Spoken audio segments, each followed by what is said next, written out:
কালকির ক্যামিওর জন্য বিজয় দেবরাকোন্ডা কেন খাচ্ছে এত পচানি, যা দেখে আবার শকড অনেকেই। সেই সঙ্গে থাকছে বিরল হাসি রোগে আক্রান্ত বাহুবলী অ্যাক্ট্রেস অনুষ্কা শেট্টি। কি তার রোগ জানাচ্ছি গসিপসে। আর ফাইনালি থাকছে পুষ্পা 2 নিয়েও এখনও রয়েছে সন্দেহ। ভক্তদের চোখে আবার পট্টি পড়াচ্ছে না তো? প্রথমে আসি বিজয় দেবরাকোন্ডার কাছে।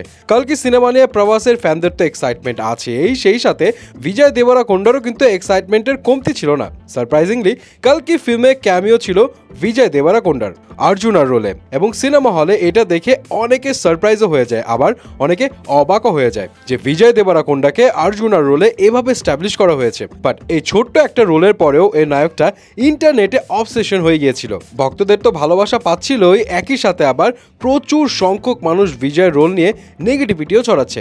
একদমই মানাচ্ছে না, হচ্ছে না, এমন নানা রকমের কটূক্তি করছিল, যেটা দেখে আবার অনেকে শক যে এতটাও নেগেটিভিটি ছড়ানোর কিন্তু কিছুই ছিল না এই রোল নিয়ে। তাই এই ঘটনা দেখে অনেকে ভাবছে যে এই ছোট্ট একটা রোল করে বিজয় যে পরিমাণ হাইলাইট পেয়েছে সেটা দমানোর জন্যই ছড়ানো হয়েছে এই নেগেটিভিটি। যাই হোক, সবই তো স্পেকুলেশন, কিন্তু মনে হয় বিজয় দেবরাকোন্ডা তার ওইসব হেটার্সদের জবাব দিতেই নিজের সোশ্যাল মিডিয়ার প্রোফাইলে অর্জুনার ক্যারেক্টারে নিজের ছবি দিয়ে রেখেছেন। এখন যত সমালোচনা পারিস কর। আর এদিকে প্রভাসের আরেক ব্লকবাস্টার ফিল্ম বাহুবলীর নায়িকা অনুষ্কা শেট্টিকে তো বহুদিন ধরে দেখা যাচ্ছে না কোথাও, যেন সিনেমার জগৎ থেকে একদম হারিয়ে গেছেন। বাট এই রিসেন্টলি জানা গেল যে সে একটা বিরল রোগে ভুগছেন, তাও আবার হাসি রোগ। শুনে অবিশ্বাস্য লাগলেও এটাই আসলে সত্যি।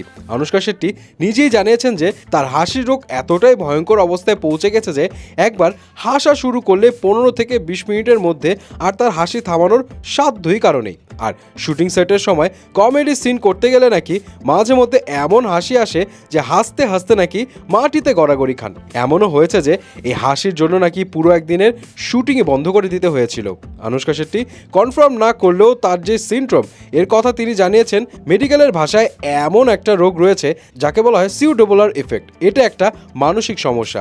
এই রোগে আক্রান্ত পাবলিক কোন সময় হাসতে হবে, কোন সময় কাঁদতে হবে সব আউলিয়ে যায়। যেমন ধরুন কেউ পৃথিবী ছেড়ে চলে গেছে, এমন দুঃখের খবর শুনে বান্দা হাসা শুরু করবে। আবার মনে করেন রাজপাল যাদবের কমেডি সিন দেখছেন, ওই মুহূর্তে কাঁদা শুরু করবে। যাই হোক, তবে সঠিক চিকিৎসা না করলে এই রোগের পরিণতি কিন্তু ভয়াবহ হতে পারে। ব্রেন স্ট্রোক থেকে শুরু করে যে কোনো কিছু হয়ে যেতে পারে। ফাইনালে আসি পুষ্পা 2 এর কাছে। পুষ্পা 2 এর মেকাররা তো ভক্তদের মন একদম ভেঙে গুড়া করে দিয়েছে। পেছাতে 15ই আগস্ট রিলিজ ডেট ফাইনাল হয়েছিল, এখন আবার সেই রিলিজ ডেটও পিছিয়ে নেওয়া হয়েছে এই বছরের ডিসেম্বরের 6 তারিখ। এখন অনেকে সন্দেহ করছে যে এই বছরেও মনে হয় পুষ্পার দেখা সাক্ষাৎ পাওয়া যাবে না। আর এর কারণ হলো সূর্যার কাঙ্গুবা আবার মুক্তি পাবে 20 ডিসেম্বর। সো পুষ্পা মুক্তির পর কাঙ্গুবা মুক্তির আগে সময় পাবে মাত্র 2 সপ্তাহ। আর এমন বিগ বাজেটের দুটো ফিল্মের জন্য 2 সপ্তাহ খুবই কম সময়। সো যে কোনো একটা ফিল্মকে পেছাতে হবে তাদের ডেট। এখন বেশিরভাগেরই ধারণা পুষ্পা তাদের ডেট পেছাবে, কারণ কাঙ্গুবা অনেক আগে থেকে তাদের রিলিজ ডেট ঠিক করে রেখেছে। আর কাঙ্গুবা এবং পুষ্পার মেকারদের মধ্যে খুবই ভালো সম্পর্ক, তাই সামান্য একটা রিলিজ ডেট নিয়ে নিশ্চয়ই তারা নিজেদের মধ্যে কোনো ঝামেলা করবে না। সো দেখা যাক আসলে কবে মুক্তি পায় পুষ্পা।